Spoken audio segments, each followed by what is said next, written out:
Hi guys, welcome to my channel. இது பார்த்திங்கன்னா காய்கறி தாங்க. நேற்று பார்த்திங்கனாக்கா இந்த காய்கறி நான் வாங்கிட்டு வந்திருந்தேன். அப்படியே பேக்லேயே வச்சுட்டேன். நான் நேற்று வேலை அதிகமாக இருந்ததுனால பையிலே வச்சுட்டு நான் கடைக்கு கிளம்பி போயிட்டேன். வேலையெல்லாம் முடிச்சுட்டு நேற்று என்ன காய் வாங்கினேன் அப்படின்னு பார்த்திங்கன்னா, வெங்காயம் ஒரு 2.5 கிலோ இருக்கும் வாங்கினேன். 25 ரூபான்னு வாங்கினேன். ஒரு தேங்காய், முட்டைகோஸ் கிலோ 10 ரூபாங்க. அதுக்கப்புறம் பச்சை மிளகா, ஒரே ஒரு லெமன் ஒன்று வாங்கியிருக்கேன்.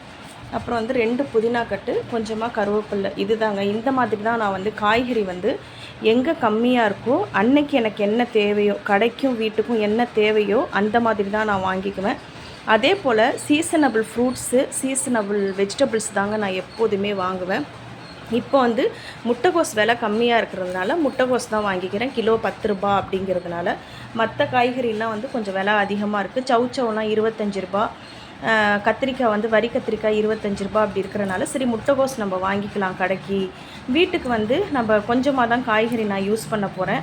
அதனால் பார்த்திங்கன்னா ஒரு நாளைக்கு முட்டைகோஸ் பொரியல், அப்புறம் வேறு ஏதாவது காய்கறி மாற்றி தான் வாங்குவேன். இது தாங்க இப்படி தான் நான் வெஜிடபிள்ஸ் பர்ச்சேஸ் பண்ணுவேன். ஆல்ரெடி தக்காளிலாம் இருக்குதுங்க.